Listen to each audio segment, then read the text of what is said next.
সাধারণ মানুষকে আমরা বুঝাইতে পারি নাই, ইসলাম মানবেন না ঘরে শান্তি থাকবে না, ইসলাম মানবেন না ব্যবসায় শান্তি থাকবে না, ইসলাম মানবেন না রাজনীতি করেও সফল হবেন না, কিছুদিন রাষ্ট্র চালাবেন পরে পালাইতে বাধ্য হবেন। ইসলাম মানবেন না, ইসলাম মানবেন না, পৃথিবীর কোথাও মর্যাদার সঙ্গে থাকতে পারবেন না।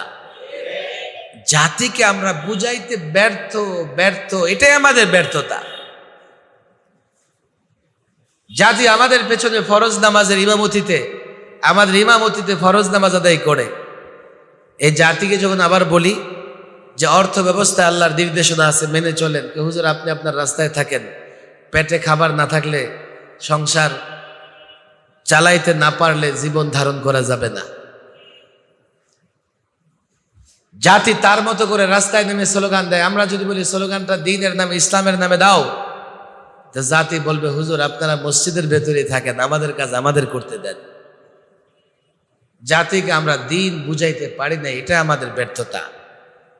এখানকার আসাদজা একরামের কাছে আমার অনুরোধ থাকবে, প্রত্যেক বৎসর অন্তত 50 জন ছাত্র যাতে এখানে এমন হয় যারা পূর্ণাঙ্গ দিনের তালিম এবং দাওয়া নিয়ে এখান থেকে বের হয়। আল্লামা মুফতি আমিন রাহিমাহুল্লাহ ছাত্রদের দিয়ে অনেক স্বপ্ন দেখতেন এবং তিনি যত কাজ করতেন মনে করতেন ছাত্ররাই সে কাজটা করবে।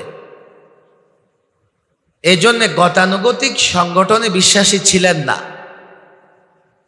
এবং আল্লামা মুফতি আমিন রাহিমাহুল্লাহর সেই ধরনের শক্তিশালী কোনো সংগঠনও ছিল না। তিনি গণবিপ্লবের স্বপ্ন দেখতেন আর ছাত্রদের বড় মহব্বত করতেন, ছাত্রদের কাছ থেকে আশা রাখতেন। দুটা জিনিস, ছাত্রদের এতটা বিশ্বাস করতেন, বলতেন ছাত্র কোনদিন বিক্রি হবে না। 2, গণবিপ্লবের স্বপ্ন দেখতেন আর বলতেন একটা সময় গণবিপ্লবের মাধ্যমে এদেশে ইসলামী হুকুমত কায়েম হবে। বাকি আমাদের আসাতেজায়ে কেরাম ছাত্ররা দুইটা কথার কোনোটাই বুঝে না, আমি এটা মনে করি। কেননা দীর্ঘ সময় আমারও এটা বুঝে আসতো না যে এই ছাত্রদের দিয়ে কি হবে। আমারও এটা বুঝে আসতো না সংগঠন না হলে আমরা কিভাবে কি করব। কিন্তু আফগানে তালেবানি বিপ্লব হওয়ার পরে, সর্বশেষ বাংলাদেশের তালেবানের বিপ্লবের পরে, দেখো তালেবানদের নিয়ে অনেক কথা আমি বলতাম একটা সময়, তালেবানদের নিয়ে কথা বলতাম আর আমাদের মধ্যে একদল লোক নানান অফিসে ঘুরে ঘুরে বলতো সাগত সাহেব জঙ্গি।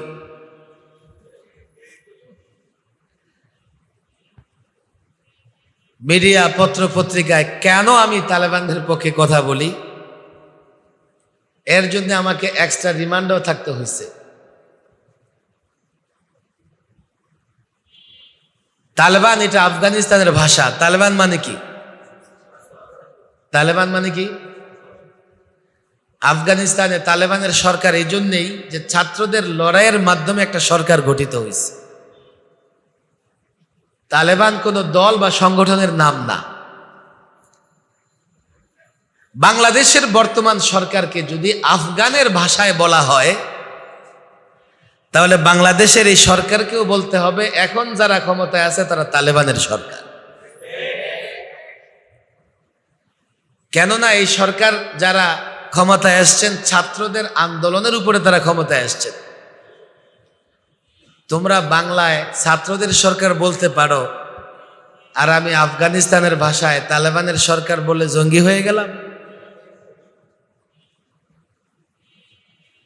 আল্লামা মুফতি আমিন রাহিমাহুল্লাহ যে বলতেন ছাত্র বিক্রি হবে না, এবারকার ছাত্ররা তার প্রমাণ দেখাইয়া দিছে।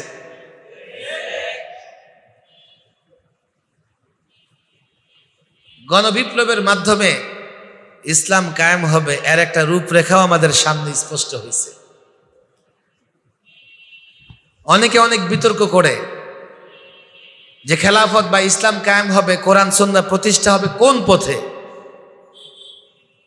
আমি বলি তোমরা যত পথের কথাই বলো না কেন, বাংলাদেশের এই ভূখণ্ডে এই ভৌগোলিক সীমানায় কোরআন সুন্নাহ প্রতিষ্ঠা করবার জন্য গণ বিপ্লবী আমার বুঝে আসে।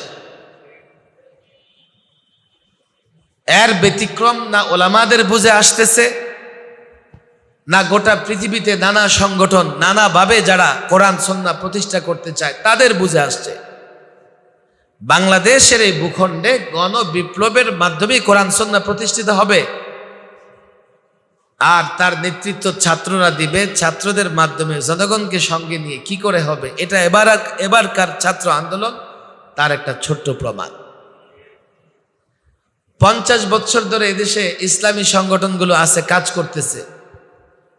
অনেক সংগঠন কাজ করতে করতে করতে করতে করতে করতে হাইউলা হয়ে গেছে, নিঃশেষ হতে হতে টুকরা হতে হতে এগুলো এখন জাররা হয়ে গেছে, দূরবীন দিয়েও খুঁজে পাওয়া যায় না। মাত্র 10 দিন ছাত্রদের আন্দোলন সংগ্রামের ফলে একটা গণ বিপ্লবের মাধ্যমে নতুন একটা সরকার চলে আসছে। ছাত্রদের উপর আল্লামা মুফতি আমিন রাহিমাহুল্লাহ খুব বিশ্বাস রাখতেন, আর মনে করতেন জনগণকে সঙ্গে নিয়ে ছাত্ররা কাজ করলে সমাজে রাষ্ট্রে ইসলামের শান্তি, কোরআন এবং সুন্নাহ প্রতিষ্ঠিত হবে।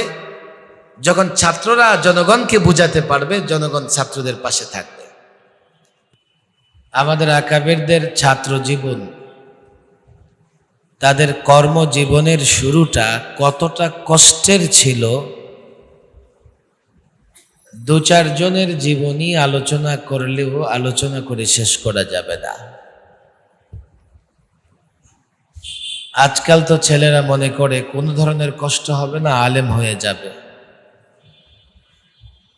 অথচ ইমাম মালিক রাহিমাহুল্লাহ বলেছেন, ফকর ফাকা, ক্ষুধার কষ্ট, নানা রকমের কষ্ট যতদিন পর্যন্ত সহ্য করতে না পারবে কেউ আলেম হতে পারবে না। ইমাম মালিক রাহিমাহুল্লাহ জীবনের শেষ প্রান্তে এসে অনেক অর্থ সম্পদের মালিক ছিলেন। তার জীবন যাপন অনেকটা ভিআইপি স্টাইলে ছিল, প্রতিদিন নতুন নতুন কাপড় পরিধান করতেন। কিন্তু শুরু জীবনটা এমন ছিল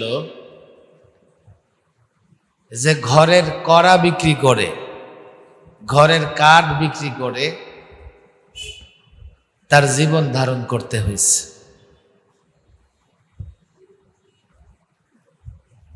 ইমাম শাফি রাহিমাহুল্লাহ অল্প বয়সে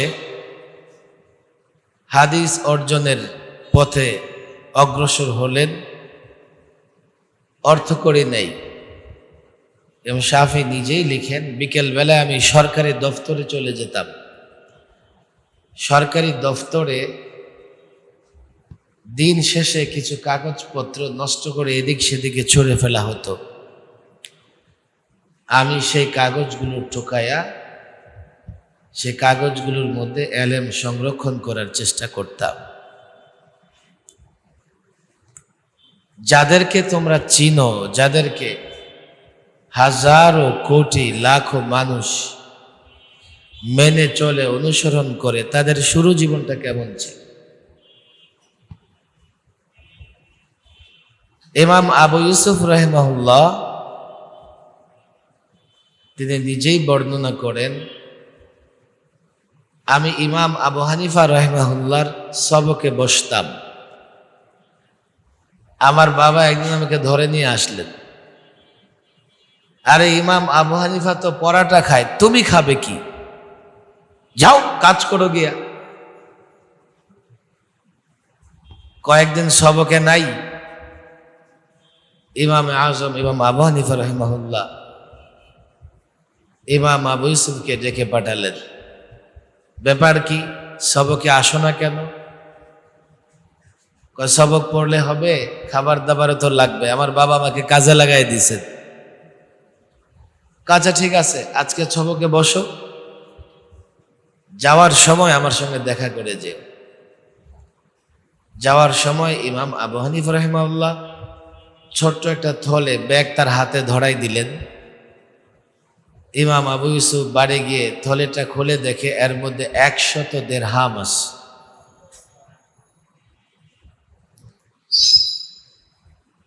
ইমাম আহমদ ইবনে হাম্বল,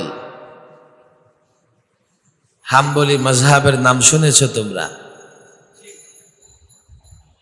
ইমাম আহমদ ইবনে হাম্বল 7 লক্ষ হাদিস থেকে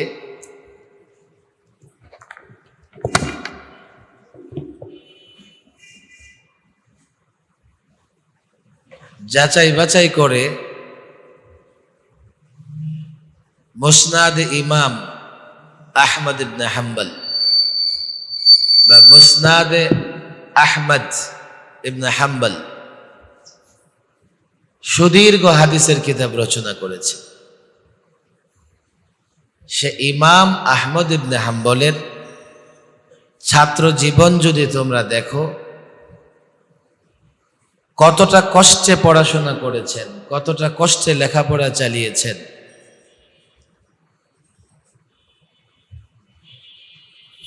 একদিন হঠাৎ করে সবকে নাই, উস্তাদ দেখলেন যে ছাত্রটা রেগুলার সবকে থাকে সেই ছাত্রটা আজকে কোথায়? তো তার সঙ্গীরা দেখলেন যে না, ইমাম আহমদ তো আসে নাই আজকে। সবক শেষে ছাত্ররা গেছে তার সঙ্গে সাক্ষাৎ করতে। সাক্ষাৎ করার পরে জিজ্ঞেস করলেন, আজকে সবকে আসো নাই কেন? বলে যে আমি কি করে সবকে আসবো, আমার মাত্র 1 জোড়া কাপড়। রাতের বেলায় কামরায় কাপড় রেখে শুধু লুঙ্গি পরে পায়জামা পরে ঘুমাইছি, সকালে দেখি যে কাপড় চুরি হয়ে গেছে। এই জন্য আজকে আমি সবকে যেতে পারি নাই। আমাদের আকাবের আসলাফদের গায়রত কেমন ছিল! সাথী ছিল ধনী, বললো যে আমি তোমাকে কিছু হাদিয়া দেই, যাও কাপড় কিনে নিয়ে আসো। বলে যেন আমার হাদিয়ার প্রয়োজন নাই। বলে আচ্ছা ঠিক আছে, করজ নাও, কাপড় কিনে নিয়ে আসো। কেন আমি করজ নিতে চাই না, তাহলে পরে দিব কোত্থেকে? কিন্তু সাথীও তো নাসর বান্দা, মনে করতেছে ইমাম আহমদের তো কাপড় দরকার, কি করে তার হাদিয়া দেওয়া যায়, টাকা দেওয়া যায়। এরপরে বললেন আচ্ছা ঠিক আছে, তুমি আমাকে একটু কিতাবাত করে দাও, লিখে দাও, আমি তোমাকে এর বিনিময় দিব। আচ্ছা তাহলে ঠিক আছে। এবার তার কাছ থেকে কিতাবাতের বিনিময় নিয়া ইমাম আহমদ কাপড় ক্রয় করে পরদিন থেকে আবার দর্শে বসা শুরু করলেন। আমাদের আকাবিরদের ফকর ফাঁকা, এরও যদি আগে তুমি যাও, আসহাবে সুফফা। আমরা আমাদের ছাত্র জীবনে আমাদের প্রবীণ আসাতেজা ইকরামের কাছে যেভাবে আসহাবে সুফফার ঘটনা শুনতাম, আজকে না আসাতেজা ইকরাম আসহাবে সুফফার আলোচনা করেন, না ছাত্রদের ভেতরে আসহাবে সুফফার আলোচনা শোনার সুযোগ আছে। আসহাবে সুফফা বা মসজিদে নববীর বারান্দায় রাসূলুল্লাহ সাল্লাল্লাহু আলাইহি সাল্লামের সরাসরি তত্ত্বাবধানে যে মাদ্রাসা চালু হয়েছিল, আজকের যুগের মাদারিসে কওমিয়াগুলো মূলত সে আসহাবে সুফফার নমুনা।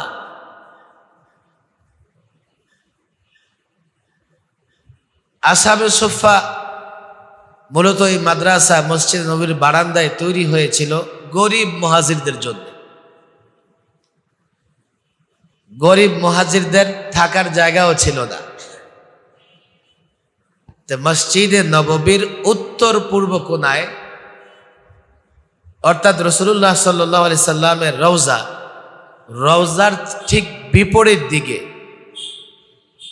ইতিহাসের কিতাবে, তারিখের কিতাবে এসছে 8 মিটার বাই 12 মিটার,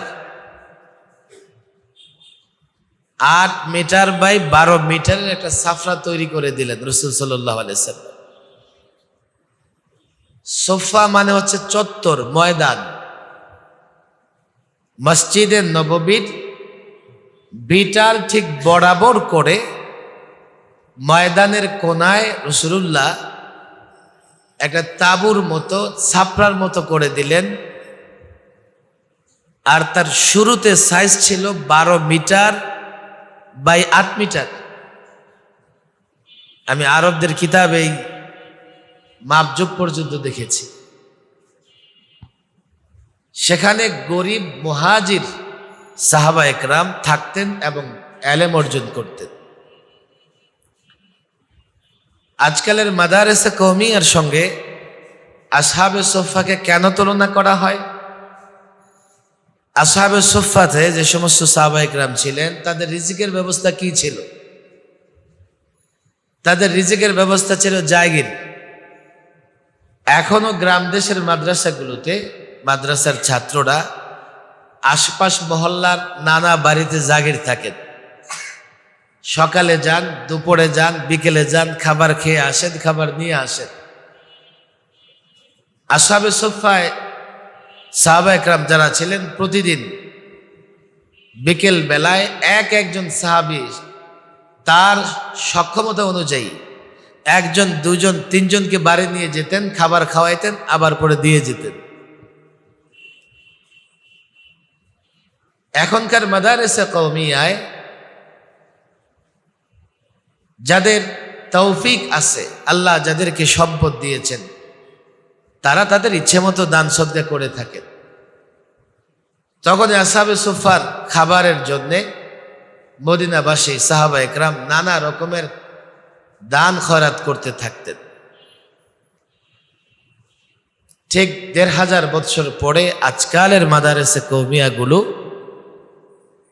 অনেকটা আসহাবে সুফফার নমুনা, তবে কষ্টের মাত্রাটা আগের চাইতে অনেক কমেছে। কিভাবে কমেছে? হযরত আবু হুরায়রা রাদিয়াল্লাহু তাআলা আনহু থেকে হাদিস এসেছে, তিনি বলেন, আমি এমন 70 জন আসহাবে সুফফার সাথীদের দেখেছি যাদের 2টা কাপড় ছিল না। হয়তোবা একটা নিচের কাপড় ছিল, নাইলে উপরেরটা ছিল। আরব দেশের পোশাক ছিল আমরা যেমন ইহরাম পরতে দেখি না, একটা উপরে চাদর থাকে, একটা নিচে লুঙ্গির মতো করে পরে। এমন 2টা কারো ছিল না চাদর, একটা চাদর ছিল, এটা গলার মধ্যে ঝুলাইয়া পড়তো। পড়ার পরে দেখা যেত হাঁটুর উপরে উঠে যায়, তো জোর করে আবার হাঁটুর নিচে ধরে থাকতো। ওস্তাদের সামনে যখন বসতো সতর খুলে যাবে এই ভয়ে আরেক ছাত্রের আড়ালে বসে থাকতো, কেননা একটা চাদর দিয়া পুরোপুরি সতর ঢাকা তার জন্য সম্ভব হতো না। আসহাবে সুফফার যে বর্ণনা হাদিসের কিতাবগুলোতে এসছে, হঠাৎ করে মসজিদ নববীতে চিৎকার শোনা যেত, পিছনে তাকায় দেখলে দেখা যেত কেউ অজ্ঞান হয়ে গেছে, আর সে আসহাবে সুফফার সাথী পেটের ক্ষুধায় সে অজ্ঞান হয়ে গেছে। আসহাবে সুফফার ছাত্রদের পেটে পাথর বাঁধতে হতো। শিক্ষকের অবস্থা কি? খোদ শিক্ষক নবী করিম সাল্লাল্লাহু আলাইহি ওয়াসাল্লাম তিনিও মাঝে মধ্যে ছাত্রদের পড়াতেন আর তার পেটে পাথর বাঁধা ছিল। এখন হয়তো বা এতটা কষ্ট আমরা করি না। আল্লাহ তাবারক ওয়া তাআলা রিজিকে ব্যাপকতা দান করেছেন, তবে এই যুগেও আজকে লালবাগ জামিয়ার এক ছাত্র দুপুরে আমার সঙ্গে সাক্ষাৎ করে বলতেছেন, হুজুর এবার তো আমি বৎসরের শুরু থেকে খাবার পাই নাই, এখন সেমাইয়ের পরে খাবার পেয়েছি। লালবাগ জামিয়া আবার একটা নিয়ম শুরু হয়েছে এবার থেকে, আগে ছিল না আমাদের সময়ে।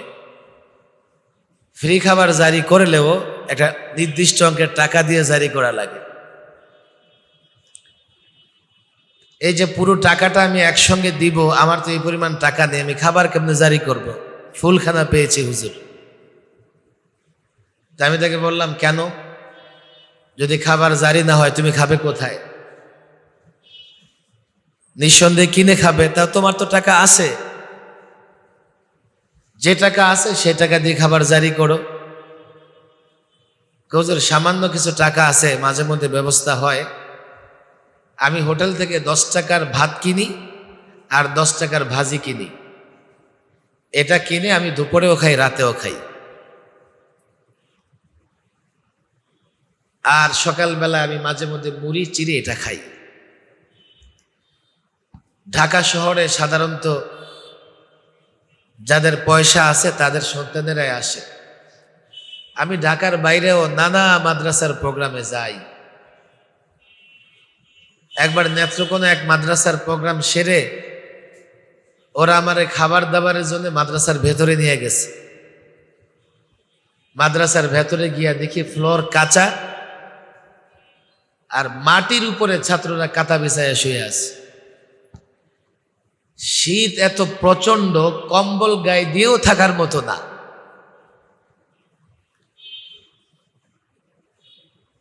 তোমরা মনে করতে পারো সে আসহাবে সুফফার ছাত্রদের যখন কষ্ট, তখন মনে হয় সবাই কষ্টে ছিল, না, তখনও আল্লাহ তাবারক ওয়া তাআলা কাউকে না কাউকে সম্পদ দিয়েছিলেন।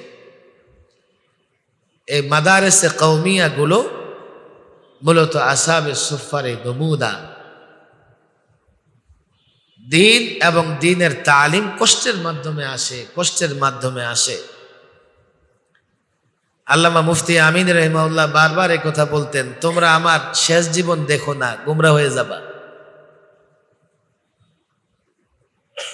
আমার শুরু জীবন দেখো।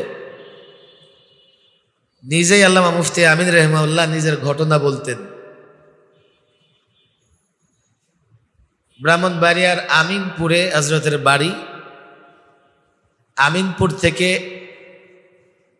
কয়েক কিলোমিটার হবে বিদ্যাকোট একটা গ্রাম ছিল, আল্লামা মুফতি আমিন রাহিমাহুল্লাহর বোনের বাড়ি। একবার ওই মাহফিলে নিজেই নিজের লম্বা চূড়া ঘটনা বলা শুরু করলেন। আসাতিজা গ্রামের শেষ জীবন না, শুরু জীবনটা দেখো। ছাত্র যখন ছিল ওনারা, সেই জীবনটা দেখো। আসাতিজা গ্রামও কষ্ট করে ত্যাগ তিতিক্ষা স্বীকার করে এই পর্যন্ত এসছে। আবার অনেকে যারা আকাবের আসলাফদের অনুসরণ করে চলার চেষ্টা করতেছেন, তারা শেষ জীবনে এসেও কষ্ট সহ্য করেছেন। আল্লামা মুফতি আমিন রাহিমাহুল্লাহ শেষ সময়টা 21 মাস গৃহবন্দী ছিলেন এবং গৃহবন্দী অবস্থায় তার ইন্তেকাল হয়ে গেছে। ইমাম আবু হানিফা রাহিমাহুল্লাহর লাশ জেলখানা থেকে বের হয়েছে। ইমাম আহমদ ইবনে হাম্বলের কথা তো বললাম। ইমাম মালিক রাহিমাহুল্লাহর কোন এক মাসআলা বলতে তলাকে মুকরাহ, জবরদস্তিমূলক যদি কারো কাছ থেকে তলাক আদায় করা হয়, তালাক পতিত হবে কিনা, তলাকে মুকরাহ পতিত হবে কি না। ইমাম মালিক তার মতামত হলো জোর করে যদি তালাক নেওয়া হয় সে তালাক পতিত হবে না। এখন তখনকার যুগে মদিনার যিনি গভর্নর ছিলেন, তিনি মনে করলেন ইমাম মালিক যদি ফতোয়া দেয় তো কালামার ক্ষমতা থাকবে না। কেন? সাধারণত অনেক হুকমারান বা রাষ্ট্রপ্রধানরা জোর করে জনগণ থেকে কি নেয়, রায় নেয় বা জনগণের বায়াত করায়। এখন যদি জোর করে তালাক না হলে তালাক না হয়, তো জোর করায়া যদি বায়াত নেয়, বায়াতও হবে না। এখন এই শাসক গোষ্ঠী বলেন আপনি আপনার মাসালা পরিবর্তন করেন। অবস্থা দেখেন। ইমাম মালিক কিন্তু সরকারের বিরুদ্ধে, শাসকের বিরুদ্ধে কিছুই বলে নাই। শুধু একটা মাসআলায় উনি ওনার রায় পেশ করেছেন, কিন্তু শাসক মনে করেছে এই মাসালা যদি প্রমাণিত হয়ে যায় তো কাল জনগণ আমার বিরুদ্ধে ফুঁসে উঠবে, আমি জোরপূর্বক বায়াত নিতে পারবো না। বাস ইমাম মালিক রাহিমাহুল্লাহর চেহারা কালো করে গাদার উপরে সাওয়ার করে পুরা মদিনা ঘুরাইছে। ইমাম আহমদ ইবনে হাম্বল, দেখো যারা বড় ছাত্র আছো বোঝার চেষ্টা করো, খালকে কোরআনের মাসআলায় শাসক গোষ্ঠীর সঙ্গে ওনার ইখতিলাফ হয়ে গেল, মতানৈক্য হয়ে গেল। শাসকরা বলল যে আপনি আপনার মতামত থেকে ফিরে আসেন। ইমাম আহমদ ইবনে হাম্বল বললেন যে না, আমি আমার মত থেকে ফিরতে পারবো না। ওনাকে রাজদরবারে ডাকা হলো। পুরা শহরবাসী তারা বুঝে ফেললো আজকে ইমাম আহমদ ইবনে হাম্বলের ইমতিহান হবে, পরীক্ষা হবে। রাজদরবারে ডেকে তাকে কোড়া বেত্রাঘাত শুরু করলো। মোল্লা আলী কারি লিখেছেন, প্রথম আঘাত করার পরে ইমাম আহমদ বললেন সুবহানাল্লাহ। দ্বিতীয়বার আঘাত করেছেন, ইমাম আহমদ বললেন লা হাওলা ওয়ালা কুওয়াতা ইল্লা বিল্লাহ। তৃতীয়বার আঘাত করেছেন, লা ইউসিবানা ইল্লা মা কাতাবাল্লাহু লানা হুয়া মাওলানা। আঘাতের এক পর্যায়ে কোমরে কাপড়ের তৈরি যে বেল্ট ছিল, আমরা পায়জামা বেঁধে রাখবার জন্যে কাপড়ের তৈরি এক ধরনের বেল্ট ব্যবহার করে থাকি।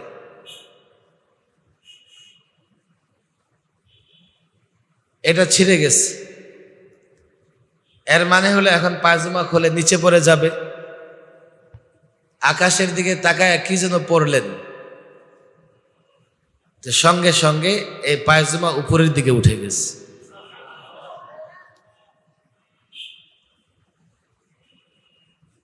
ইমাম আহমদ অসুস্থ। এক সপ্তাহ পরে এক মুহাদ্দিস সাহেব গেছেন ইমাম আহমদকে দেখার জন্যে।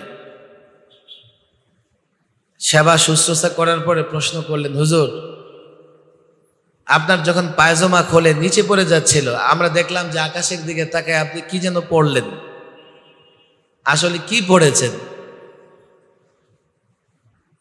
কি পড়েছি? আমি পড়েছি আল্লাহুম্মা ইন কুনতা তা'লাম আন্নী আলাল হক ফালা তাহতিক সাতারি।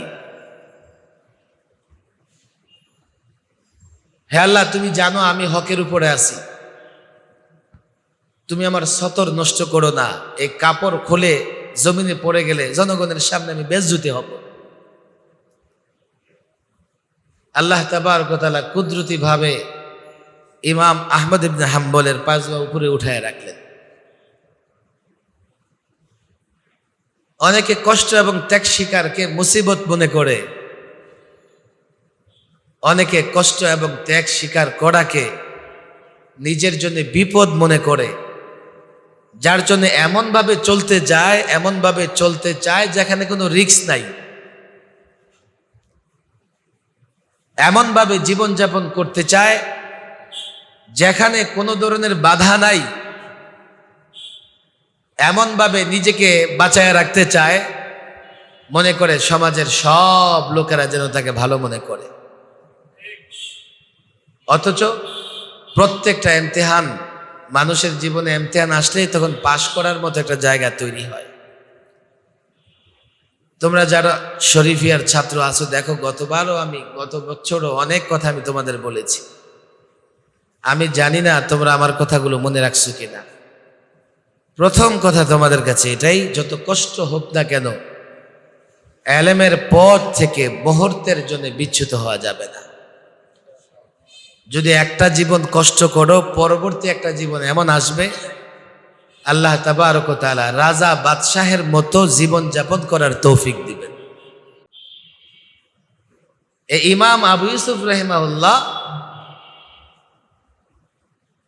যখন চিফ জাস্টিস ছিলেন, ঘটনা তোমরা সবাই জানো। বাদশাহ হারুনুর রশিদ ওনার সঙ্গে সাক্ষাৎ করতে গেলেন। সাক্ষাৎ শেষে বললেন, ইমাম সাহেব আপনার জন্য আমি একটা খাবারের অর্ডার দিয়ে যাচ্ছি। যে খাবার রাজদরবার থেকে প্রত্যেক দিন আপনার জন্য সাপ্লাই দেওয়া হবে, আমি বাদশাহ সেই খাবারটা মাঝে মধ্যে খাই, সপ্তাহে একবার খাই। কি খাবার? পেস্তা বাদামের ফালুদা। শুরু জীবনটা কেটেছে এমন, পড়াশোনা চালানোর কোনো সুযোগ ছিল না, আর শেষ জীবনটা কেটেছে এমন, বাদশাহ যা মাঝে মধ্যে খায় ওইটা উনি প্রত্যেক দিন খায়। মেহনত যদি করতে পারো, শ্রম যদি দিতে পারো, কষ্ট যদি করতে পারো, সফলতা তোমাদের পদচুম্বন করবে। তোমরা ইনশাআল্লাহ একসময় সফল হবাই। তবে এই মেহনত এবং কষ্ট করে ক্লান্ত হয়ে যাওয়া যাবে না।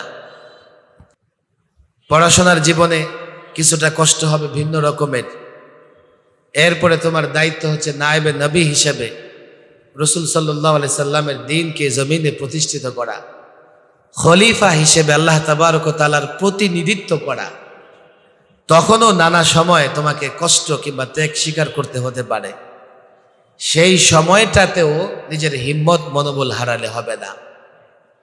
আকাবির আসলাফদের জীবনে এই জন্যই পড়ো যে আকাবির আসলাফরাও তাদের জীবনের সর্বস্ব দিয়ে ত্যাগ এবং কুরবানি স্বীকার করে দিন প্রতিষ্ঠার কাজ করেছেন।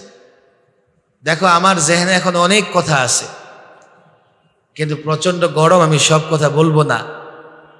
আল্লামা মুফতি আমিন রাহিমাহুল্লাহ ছাত্রদেরকে নিয়ে অনেক স্বপ্ন দেখতেন। যেহেতু এখানকার যারা ছাত্র অনেকেই সরাসরি আল্লামা মুফতি আমিন রহমুল্লাহর ছাত্র, এখানকার যারা উস্তাদ তারা অনেকেই সরাসরি আল্লামা মুফতি আমিন রহমাউল্লাহর ছাত্র। আবার অনেকে আমার সঙ্গেও ছাত্র উস্তাদের সম্পর্ক আছে। আল্লামা মুফতি আমিন রহমাউল্লাহ ছাত্রদের দিয়ে অনেক স্বপ্ন দেখতেন, এবং তিনি যত কাজ করতেন মনে করতেন ছাত্ররাই সে কাজটা করবে। এই জন্যে গতানুগতিক সংগঠনে বিশ্বাসী ছিলেন না। এবং আল্লামা মুফতি আমিন রহিমাহুল্লাহর সেই ধরনের শক্তিশালী কোনো সংগঠনও ছিল না। তিনি গণবিপ্লবের স্বপ্ন দেখতেন আর ছাত্রদের বড় মহব্বত করতেন, ছাত্রদের কাছ থেকে আশা রাখতেন। দুটা জিনিস, ছাত্রদের এতটা বিশ্বাস করতেন, বলতেন ছাত্র কোনদিন বিক্রি হবে না। দুই, গণবিপ্লবের স্বপ্ন দেখতেন আর বলতেন একটা সময় গণবিপ্লবের মাধ্যমে এদেশে ইসলামী হুকুমত কায়েম হবে।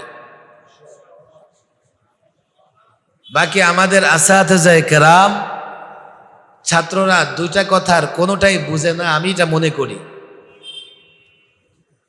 কেননা দীর্ঘ সময় আমারও এটা বুঝে আসতো না যে এই ছাত্রদের দিয়ে কি হবে।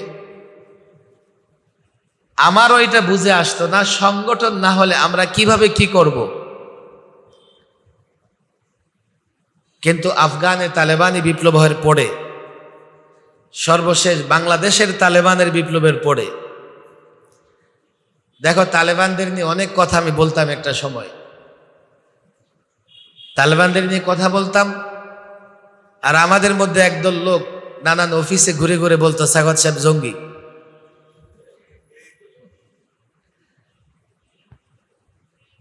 মিডিয়া পত্র পত্রিকায় কেন আমি তালেবানদের পক্ষে কথা বলি, এর জন্য আমাকে এক্সট্রা রিমান্ডও থাকতে হয়েছে।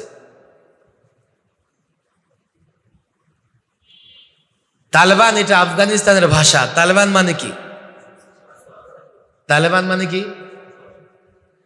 আফগানিস্তানে তালেবানের সরকার এই জন্যেই যে ছাত্রদের লড়াইয়ের মাধ্যমে একটা সরকার গঠিত হয়েছে।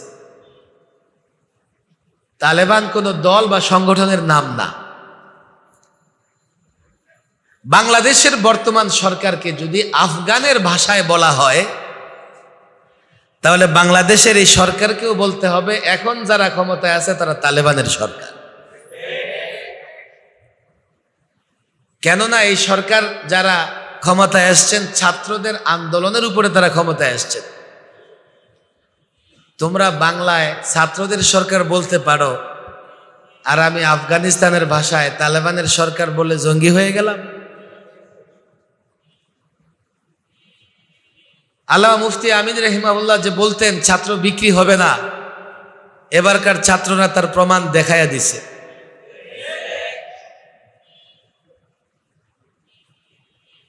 গণবিপ্লবের মাধ্যমে ইসলাম কায়েম হবে, এর একটা রূপরেখাও আমাদের সামনে স্পষ্ট হয়েছে। অনেকে অনেক বিতর্ক করে যে খেলাফত বা ইসলাম কায়েম হবে, কোরআন সুন্নাহ প্রতিষ্ঠা হবে কোন পথে। আমি বলি, তোমরা যত পথের কথাই বলো না কেন, বাংলাদেশের এই ভূখণ্ডে, এই ভৌগোলিক সীমানায় কোরআন সুন্নাহ প্রতিষ্ঠা করবার জন্য গণবিপ্লবী আমার বুঝে আসে। এর ব্যতিক্রম না ওলামাদের বুঝে আসতেছে, না গোটা পৃথিবীতে নানা সংগঠন নানাভাবে যারা কোরআন সুন্নাহ প্রতিষ্ঠা করতে চায় তাদের বুঝে আসছে। বাংলাদেশের এই ভূখণ্ডে গণবিপ্লবের মাধ্যমে কোরআন সুন্নাহ প্রতিষ্ঠিত হবে, আর তার নেতৃত্ব ছাত্ররা দিবে। ছাত্রদের মাধ্যমে জনগণকে সঙ্গে নিয়ে কি করে হবে, এটা এবারকার ছাত্র আন্দোলন তার একটা ছোট্ট প্রমাণ। 50 বছর ধরে এদেশে ইসলামী সংগঠনগুলো আছে, কাজ করতেছে। অনেক সংগঠন কাজ করতে করতে করতে করতে করতে করতে হাইউলা হয়ে গেছে, নিঃশেষ হতে হতে, টুকরা হতে হতে এগুলো এখন জাররা হয়ে গেছে, দূরবীন দিয়েও খুঁজে পাওয়া যায় না। মাত্র 10 দিন ছাত্রদের আন্দোলন সংগ্রামের ফলে একটা গণবিপ্লবের মাধ্যমে নতুন একটা সরকার চলে আসছে। ছাত্রদের উপর আল্লামা মুফতি আমিন রহিমাহুল্লাহ খুব বিশ্বাস রাখতেন, আর মনে করতেন জনগণকে সঙ্গে নিয়ে ছাত্ররা কাজ করলে সমাজে, রাষ্ট্রে ইসলামের শান্তি, কোরআন এবং সুন্নাহ প্রতিষ্ঠিত হবে। যখন ছাত্ররা জনগণকে বুঝাতে পারবে, জনগণ ছাত্রদের পাশে থাকবে। দায়িত্ব ছাত্রদেরকে নিতে হবে আর জনগণকে বুঝাইতে হবে। ছাত্র যদি দায়িত্ব নিতে পারে, জনগণকে বুঝাতে পারে, আজকের যে ছাত্রদের বিপ্লব, আমি মনে করি এটা মাত্র সূচনা। তোমাদের মাধ্যমে যে বিপ্লব হবে সেটা চূড়ান্ত হবে, এবং তারপরেই কোরআন এবং সুন্নাহর শাসন ব্যবস্থা আসবে। এই স্বপ্নটা আল্লামা মুফতি আমিন রহিমাহুল্লাহ দেখতেন। আমি মনে করি নিজের গণ্ডি থেকে বের হয়ে আমি তালিম এবং দাওয়ার কাজ করি। দেখো, কথা বলতে গেলে অনেক কথা বলা লাগবে। সমস্ত নবীদের এই দুইটা কাজ ছিল, তালিম, তরবিয়ত আর দাওয়া। আজকাল তো আমাদের ছাত্ররা তরবিয়ত কি জিনিস বুঝে না। সমস্ত নবীদের কাজ ছিল তালিম, তরবি এবং দাওয়া। তরবিয়ত কি জিনিস আমি যদি একেবারে এক কথায় তরবিয়তের সংজ্ঞা দেই, তাহলে বলবো আমি যা শিখবো তার জীবনে প্র্যাকটিস করাই তরবিয়ত। সেটা যদি আখলাকি হয় তো আখলাকি তরবিয়ত, সেটা যদি অন্য কোনো বিষয় হয় তো সেই বিষয়ের তরবিয়ত। মাদারেসে কওমিয়াতে শুধু তালিম হয় না, আলফাজ হয় না, আবার ছাত্রদেরকে একটা সুরক্ষিত জায়গায় রেখে সেই এলেম অনুযায়ী আমল করার প্র্যাকটিসও তার মাধ্যমে করিয়ে ফেলা হয়। এরপরে নবী রসুলগণ সে এলেমকে ব্যাপকভাবে দাওয়াতের মাধ্যমে সাধারণ জনগণের কাছে পৌঁছে দিয়েছেন। এটাকে আমি বলি তালিম এবং দাওয়া। শুধু তালিম এবং দাওয়া নয়, পূর্ণাঙ্গ দিনের তালিম, পূর্ণাঙ্গ দিনের দাওয়া। আমি প্রায় বলি, দেখো, আংশিক ট্রিটমেন্ট দিয়ে রোগী সুস্থ হয় না। আমি আসাদজা একরামের কাছে অনুরোধ করি, শুধু নাহু, সরফ, ফেকার একটা অধ্যায় দিয়া আমরা জাতি এবং সমাজ ব্যবস্থাকে পরিবর্তন করতে পারবো না। টোটাল ইসলাম দিয়া, কমপ্লিট দিন দিয়া আমরা চাইলে সমাজ ব্যবস্থাকে পরিবর্তন করতে পারবো। আর দাওয়ার মাধ্যমে যদি মানুষের কাছে দিনকে পৌঁছাইতে পারি, দেখো, ছেলের যখন কোটা নিয়ে স্লোগান দিয়েছে, জাতি তাদের সঙ্গ দিয়েছে। কেন? ছেলেরা বুঝিয়েছে যে 60% থেকে 90% যদি কোটায় চলে যায়, আমি পড়াশোনা করে মেধাবী হয়ে চাকরি পাবো কিভাবে? 16 কোটি মানুষ দেখেছে আমার সন্তানকে স্কুল কলেজে পড়াই, কোটা সিস্টেম থাকলে আমার সন্তানই তো চাকরি পাবে না। বাস আন্দোলনে গার্ডিয়ান পর্যন্ত, অভিভাবকরা পর্যন্ত মাঠে নেমে শেষ পর্যন্ত কি ঘটনা ঘটেছে তোমরা সবাই জানো। আমি যদি কাল এটা বুঝাতে পারি, আমি যদি জাতিকে বুঝাতে পারি যে ইসলাম পূর্ণাঙ্গ না মানলে শুধু দুনিয়ায় কোটাবন্দি হয়ে যাবে এমন না, পরকালেও কিন্তু কোটাবন্দি হয়ে যাবে। আর যখন কোটাবন্দি হয়ে যাবে তোমাদের মুক্তির কোনো ফয়সালা, তোমাদের মুক্তির কোনো পথ খুলবে না। আমাদের সবচাইতে বড় ব্যর্থতা হচ্ছে আমরা জাতিকে সেটা বুঝাইতে পারতেছি না। এই জন্য দেখো এখানকার আসাদজায়েরা মাশাআল্লাহ সবাই কর্মঠ, আর সবাই কর্মঠ বলেই এই কয়েক বৎসরের মধ্যে এই মাদ্রাসার একটা ভিন্ন রকমের পরিচিতি লাভ হয়েছে আমরা দেখি। এবং যতটুকু জায়গা আছে এই জায়গা অনুপাতে ছাত্রদেরও ব্যাপক উপস্থিতি আছে। আসাদজায়েরা যারা আছেন তারা মেহনত করেন। আসাদজায়েরা বিশেষ করে কাফিয়ার উপরের ছেলেদের আমি বলবো, শুধু কিতাবের পৃষ্ঠা উল্টানো নয়, কিতাবের প্রত্যেকটা পৃষ্ঠা থেকে দ্বীনকে বোঝার চেষ্টা করবে, দ্বীনের সমুজ নেওয়ার চেষ্টা করবে, দ্বীনকে ধারণ করে এই দ্বীনকে আবার জাতির কাছে কি করে পৌঁছাতে হবে সে প্র্যাকটিসও তোমরা মাদ্রাসা থেকে নিয়ে যাবে। যদি এমন হও আজকাল আমি যেখানেই প্রোগ্রামে যাই আমি বলি শুধু নসিহত করতে আমি আসি নাই, অন্তত তালিম দাওয়ায় যদি তোমরা আমাদের সঙ্গ দাও। আমি বলি না আমার নেতৃত্বের স্লোগান দিতে হবে, আমি বলি না আমার দলের নামে স্লোগান দিতে হবে, আমি এতটুকু বলি দীর্ঘ জেল জীবনে আমি নানা ফিকির করে নানান গবেষণা করে আমি যা বুঝেছি যে তালিম দেওয়ার পূর্ণাঙ্গ কাজ ছাড়া এই জাতির চূড়ান্ত মুক্তি কোনোদিন সম্ভব না। আমি বারবার বলি, আসাদজায়েরাকে বলি, আপনারা পর্যবেক্ষণ করেন, আপনারা পর্যালোচনা করেন, রিভিউ করেন, কেন আমরা দিন দিন সংখ্যালঘু থেকে সংখ্যালঘু হয়ে যাচ্ছি। কেউ বলবে আমরা 14 কোটি মুসলমান, আমরা 14 কোটির উপরে মুসলমান, সংখ্যালঘু কোথায়? আমি বলি আমরা সংখ্যায় তো বেশি, কিন্তু গুণগত দিক থেকে আমরা সংখ্যায় কম হওয়ার কারণে আমাদের ভেতরে যে যতটা দিন মানে সে ততটা নিগ্রহতের শিকার হয়। আমরা তো 21-এ নিজের চোখে দেখে আসছি, মাত্র কয়েকজন আলেম ইমতিহান দিছে, বাকি অনেক আলেম নিজের আকাবের আসলাফের ত্যাগ কুরবানি বিক্রি করে ডর্জন 10 টাকায় পর্যন্ত বিক্রি হয়ে গেছে। আমরা এতটা দুর্বল, আমাদের চাইতে দুর্বল বাংলাদেশের অন্য কোনো সেক্টরের লোকজন নাই। আমরা কেন দুর্বল? আমরা আমাদের এলেম দিয়ে সাধারণ মানুষকে বুঝাইতে পারি নাই যে ইসলামটা তাদের জন্য কতটা কল্যাণের। সাধারণ মানুষকে আমরা বুঝাইতে পারি নাই ইসলাম মানবেন না ঘরে শান্তি থাকবে না, ইসলাম মানবেন না ব্যবসায় শান্তি থাকবে না, ইসলাম মানবেন না রাজনীতি করেও সফল হবেন না, কিছুদিন রাষ্ট্র চালাবেন পরে পালাইতে বাধ্য হবেন।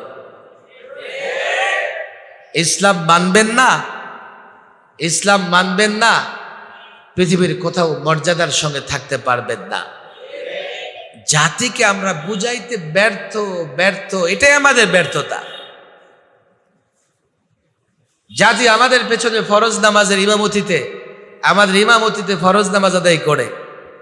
এই জাতিকে যখন আবার বলি যে অর্থ ব্যবস্থায় আল্লাহর নির্দেশনা আছে মেনে চলেন, হুজুর আপনি আপনার রাস্তায় থাকেন, পেটে খাবার না থাকলে সংসার চালাইতে না পারলে জীবন ধারণ করা যাবে না। জাতি তার মতো করে রাস্তায় নেমে স্লোগান দেয়। আমরা যদি বলি স্লোগানটা দ্বীনের নামে ইসলামের নামে দাও, তো জাতি বলবে হুজুর আপনারা মসজিদের ভেতরেই থাকেন, আমাদের কাজ আমাদের করতে দেন। জাতিকে আমরা দিন বুঝাইতে পারি না, এটা আমাদের ব্যর্থতা। এখানকার আসাদজা একরামের কাছে আমার অনুরোধ থাকবে, প্রত্যেক বৎসর অন্তত 50 জন ছাত্র যাতে এখানে এমন হয় যারা পূর্ণাঙ্গ দিনের তালিম এবং দাওয়া নিয়ে এখান থেকে বের হয়, যারা জাতির কর্ণধার হিসেবে নিজেকে প্রতিষ্ঠিত করতে পারে। তাহলে দেখা যাবে মাদারেসা কওমিয়ার ছাত্ররা আল্লামা মুফতি আমির রহিমাহুল্লাহর সেই স্বপ্ন এবং সে তার চিন্তা, তার কর্মপদ্ধতি ধারণ করে একটা সময় আমরা কোরআন সুন্নাহর বিধিবিধান বাংলাদেশে বাস্তবায়ন করতে পারব। এই জন্য তোমরা যারা বড় ছাত্র আছো, অন্তত তোমাদের কাছে আমার অনুরোধ, আমি এই ফর্মুলা আসাদজা গ্রামকে দিছি, আবারও বলি, আমার সঙ্গে রাজনীতি করতে হবে না, আমার নেতৃত্বের স্লোগান দিতে হবে না, আমার জন্য ফেসবুকে লিখতেও হবে না। এই জাতিকে উদ্ধার করার জন্য তালিম দাওয়ার কাজ। হ্যাঁ, তালিমের নেশাব কি হবে, দাওয়ার পদ্ধতি কি হবে, এ নিয়ে যদি আমার সঙ্গে মতানৈক্য হয় হতে পারে, কিন্তু যে মতানৈক্য করবে তিনি আবার এই ফর্মুলাটাকে রিভিউ করে একটা দাঁড় করাইতে হবে যে এটাই পন্থা। শুধু যদি ইগনোর করি, অবহেলা করি, নিজে কোনো কিছু দাঁড় না করাইতে পারি, তাহলে কোনো দিনই আমরা কোরআন সুন্নাহ প্রতিষ্ঠার চূড়ান্ত মঞ্জিল পর্যন্ত পৌঁছতে পারবো না।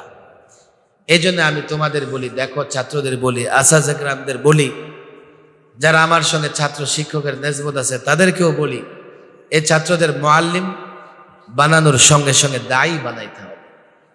এক এক ছাত্র যেন এক এক এলাকার বাতি হয়ে যায়, আলো হয়ে যায়।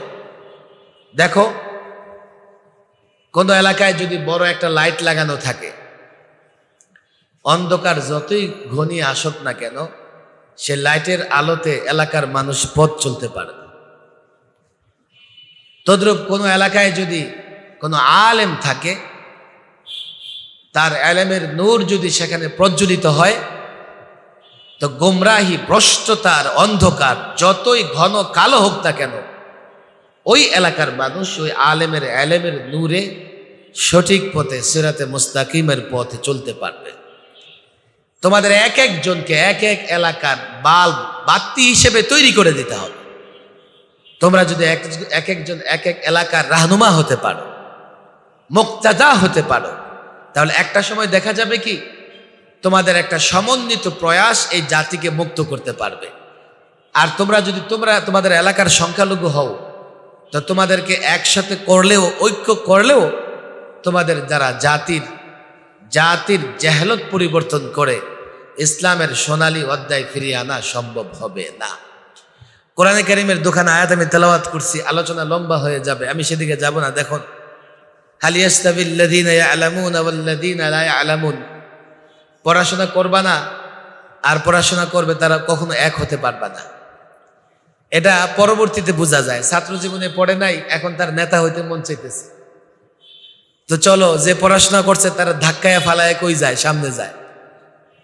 ছাত্র জীবনে পড়ে নাই, এখন তার বড় কিতাবের খুব আশা জাগছে, তো বড় কিতাব পড়াইতে পারুক আর না পারুক, বড় কিতাবের নাম নিজের নামের পাশে লিখে রাখে।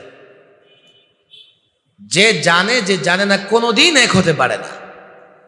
যদি মনে করো ভবিষ্যতে যে কোনো চ্যালেঞ্জ গ্রহণ করবে, নিঃসন্দেহে তোমাকে ছাত্র জীবনেই চ্যালেঞ্জ গ্রহণ করতে হবে। পরবর্তী ছাত্র জীবন যা দুর্বল হয়, পরবর্তীতে যতই মোতালা করুক, সে কখনো ওই ছাত্রের মেধা পর্যন্ত পৌঁছতে পারে না যে ছাত্র জীবনে পড়াশোনা করছে। 2 নম্বর আয়াত, ইয়ারফাইল্লাহুল্লাযীনা আমানু মিনকুম ওয়াল্লাযীনা উতুল ইলমা দারাজাত। আয়াতের অনেক ব্যাখ্যা। এই আয়াতে 3টা শ্রেণীর প্রসঙ্গে আসছে। ইয়ারফাইল্লাহুল্লাযীনা আমানু মিনকুম, তোমাদের মধ্যে যারা ঈমানদার, আল্লাহ তাবারক ওয়া তাআলা তাদের দারাজাত, তাদের মর্যাদা বৃদ্ধি করে দেন। তো মুফাসসিরিন কিরাম লিখেছেন, এতটুকু দ্বারা বোঝা যায় কাফের বেঈমানের দারাজাত বুলন্দ হবে না।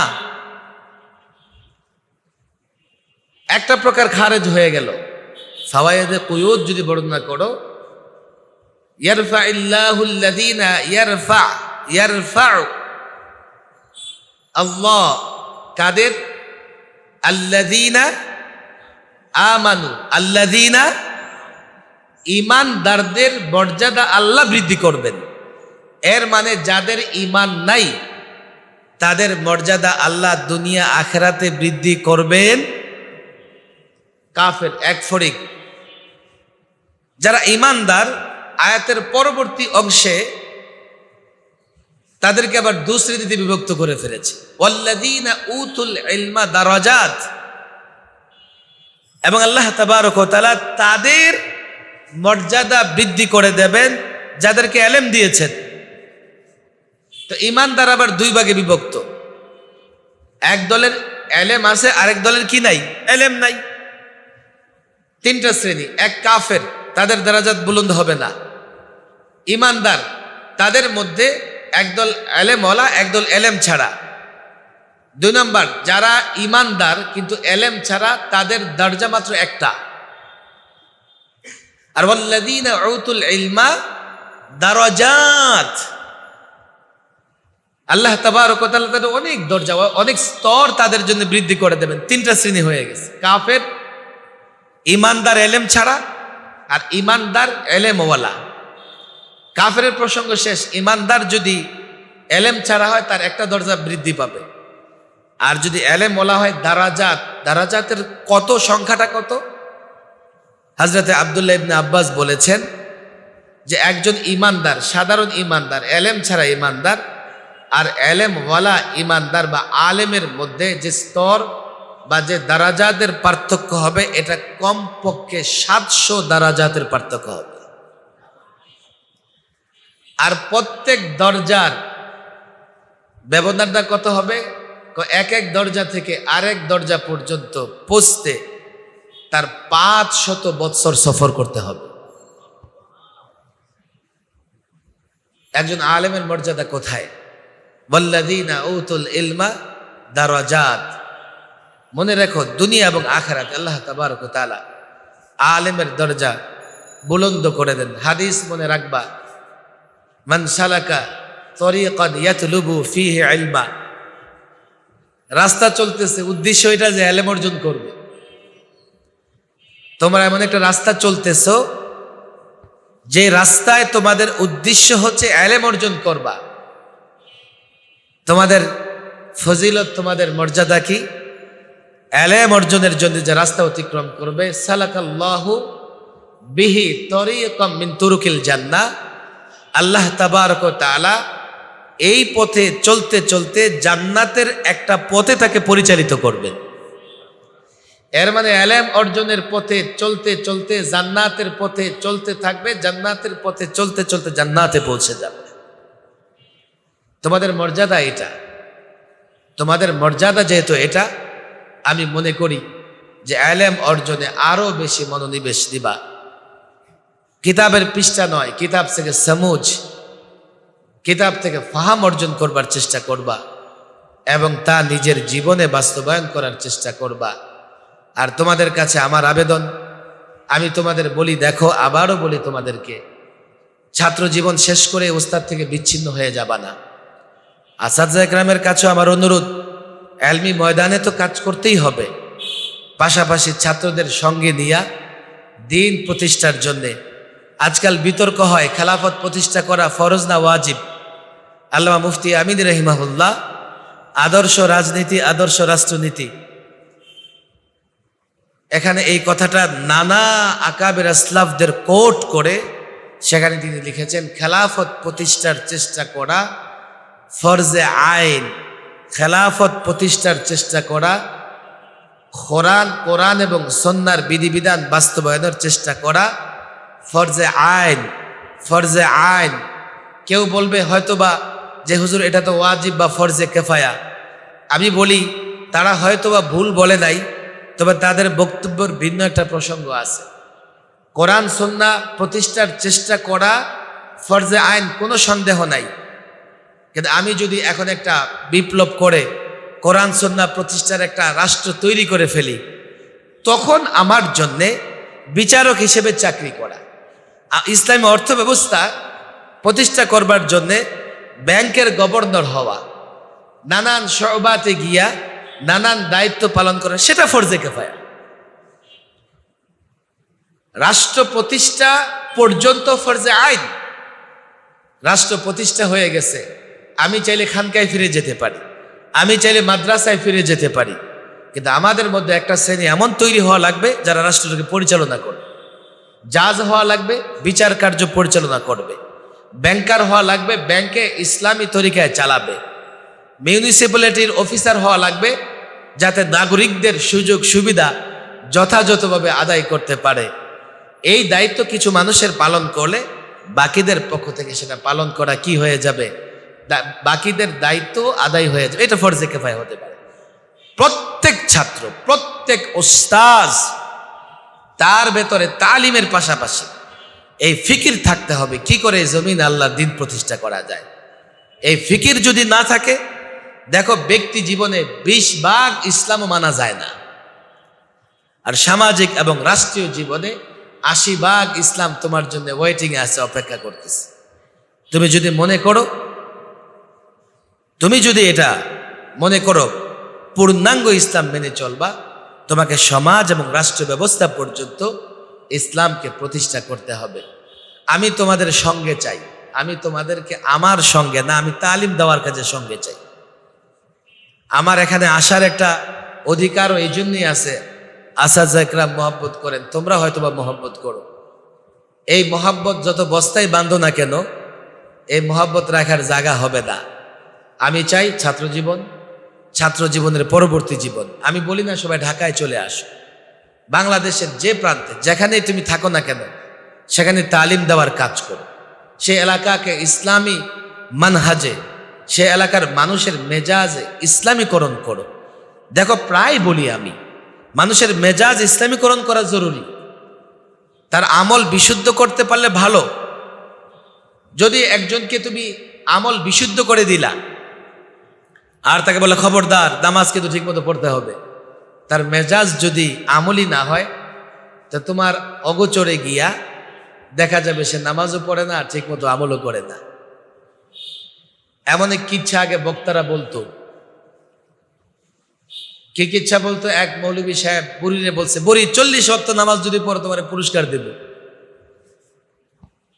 এখন বুড়ি 40 দিন পরে আসছে, হুজুর পুরস্কার দেন। হুজুরের মনে মনে ছিল 40 দিন নামাজ পড়লে তো সে বুজুর্গ হয়ে যাবে, আমার কাছে আর পুরস্কার জন্য আসবে না।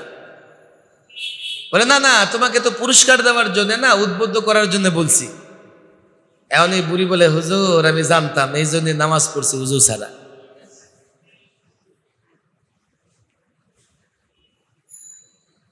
দিনই কাজের মেজাজ এক জিনিস, আর জোর করে আমল করানো এক জিনিস।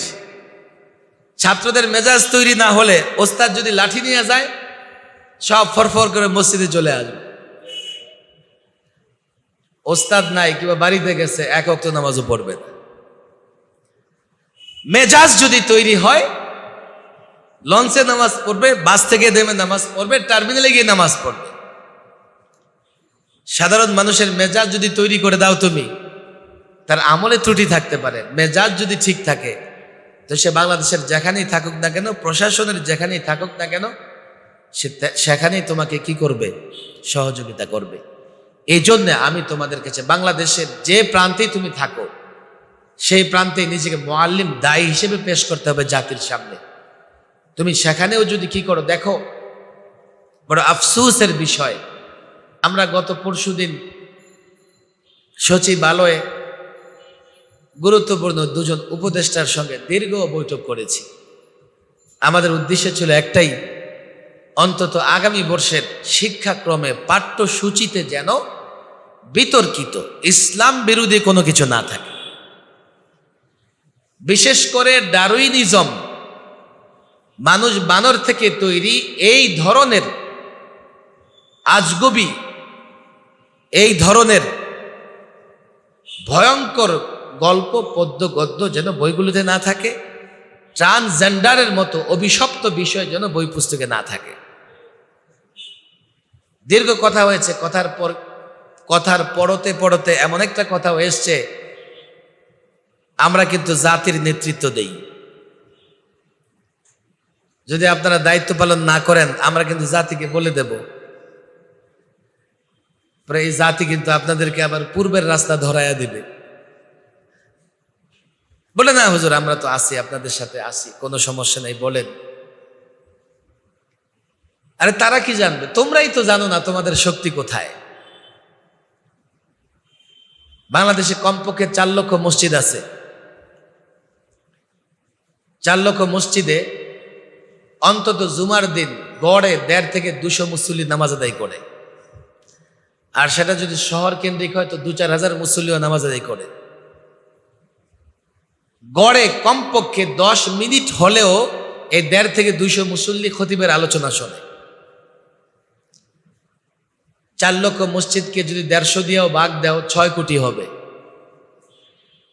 প্রত্যেক সপ্তাহে 6 কোটি মানুষ আলেমদের কথা শোনে। আবার এই 6 কোটি মানুষের পরিবার যদি তুমি কি করো, যুক্ত করো, কমপক্ষে 12 কোটি মানুষ তোমার আমার কথা শোনে। তোমার আমার দুর্ভাগ্য হতাশার জায়গা কোনটা? এই 4 লক্ষ মসজিদের 4000 খতিব যথাযথ মর্যাদায় দায়িত্ব পালন করতে পারে কিনা আল্লাহ ভালো জানেন। 4 লক্ষ মিম্বারে যদি 4 লক্ষ যোগ্য খতিব দিতে পারতাম, আর প্রত্যেক সপ্তাহে 6 কোটি মানুষ তাদের বক্তৃতা শুনে উপকৃত হতো, আমি তো মনে করি রক্ত তো দূরের কথা, স্লোগান দেওয়ারও দরকার হইতো না। যোগ্য তৈরি হবা কি করে? তালিম এবং দাওয়ার মাধ্যমে। মানুষের সামনে দ্বীন উপস্থাপন করার জন্য যোগ্যতা লাগে। মানুষের সামনে দ্বীনকে যৌক্তিক জায়গা থেকে উপস্থাপন করবার জন্য মেধা লাগে, মেধা লাগে। তোমাদের আসাদে কেরামের কাছে আবার অনুরোধ, তোমাদেরকে যাতে তারা এতটা যোগ্য করে দেয় যাতে প্রত্যেকে তার নিজ নিজ এলাকার মানুষের মেজাজ তৈরি করতে পারো। ক্লাস 6 থেকে 19 পর্যন্ত তাদের মেজাজ তৈরি করে দাও, কলেজের ছাত্রদের মেজাজ তৈরি করে দাও।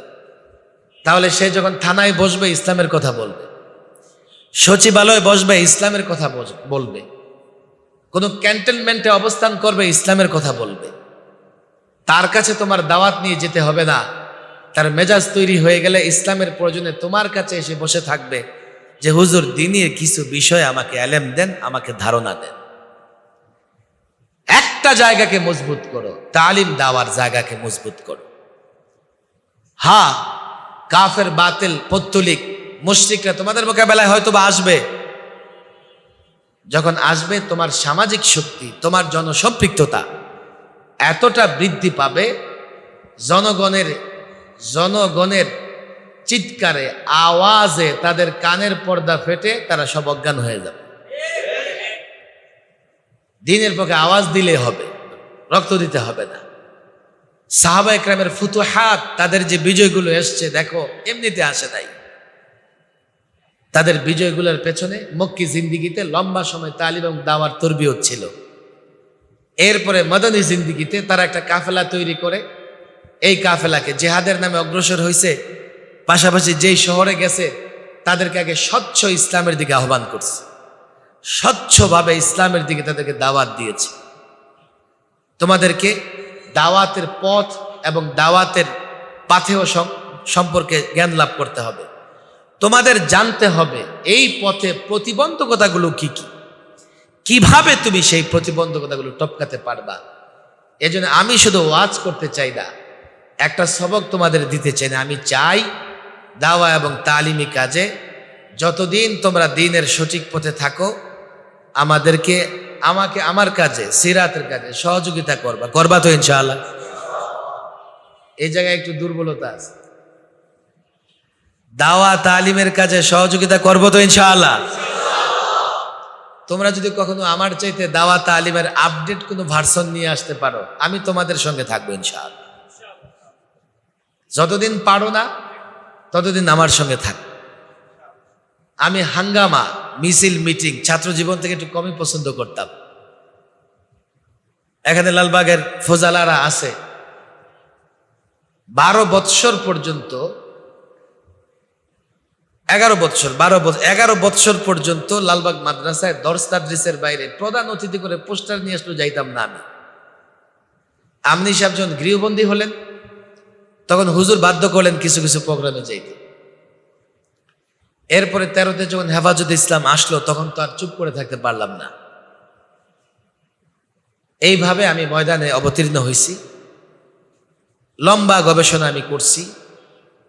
লম্বা গবেষণা করে আমি এখন যে সিদ্ধান্ত উপনীত হয়েছি, মিছিল করো, মিটিং করো, যাই করো না কেন, যত স্বপ্নই দেখো না কেন, তালিম দেওয়া মজবুত না হলে কোনো কাজে আমরা সফল হতে পারবো না।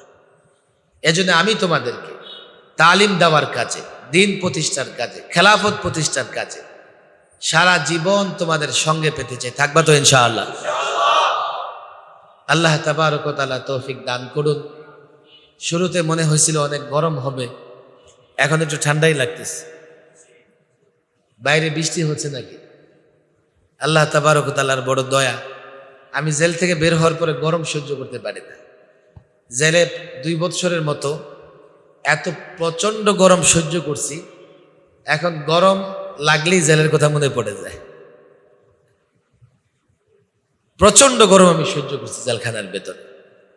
6 তলার উপরে ছিলাম, সারাদিন রোদে এই ছাদ এবং 2 পাশের দেয়াল এতটা গরম হইতো, বিকেলের পর থেকে মনে হইতো কে যেন দূর থেকে আয়রন দিয়া তাপ দিতেছে। 5 ওয়াক্ত নামাজের আগে 1 বদনা 2 বদনা পানি দিয়ে উজু না করে গোসল করে ফেলতাম। গামছা একটা ভিজে সারাক্ষণ দিয়ে রাখতাম, আমার ঠান্ডা লাগার ভয় থাকে। ফ্লোরে পানি ডাইলা মুইসা 5-7 মিনিট ঘুমাইতাম, আবার ফ্লোর গরম হয়ে যেত। আল্লাহ তাবারক ওয়া তাআলার বড় দয়া, কষ্টের সময়ও পার হয়ে যায়, থাকে না। কষ্টের সময়গুলো পার হয়ে যায়, সুখের সময় সেটাও পার হয়ে যায়। পার্থক্য হলো কষ্টের সময়গুলো আল্লাহ তাবারক ওয়া তাআলা পরবর্তীতে ইজ্জতের জিন্দেগি হিসেবে সামনে নিয়ে আসে, আর সুখের জীবনটা আল্লাহর কাছে কোনো কঠিনভাবে হিসাব দেওয়া লাগে। যাই হোক, এখন একটু আমার মনে হয় ঠান্ডা লাগতেছে, হতে পারে এটাও ঘামতে ঘামতে ঠান্ডা লাগতেছে। তোমরা এই জামিয়ায় পড়াশোনা করো, ভালো করে পড়াশোনা করো, আসাতিজা কেরামের সাথে সম্পর্ক রাখো, এখন থেকে জজবা লালন করো কিভাবে দিন কায়েম করা যাবে, এবং সেভাবে সেজন্য নিজেকে প্রস্তুত করো। আল্লাহ তাবারক ওয়া তাআলা তৌফিক দান করুন। ওয়া মা তাওফীকি ইল্লা বিল্লাহ।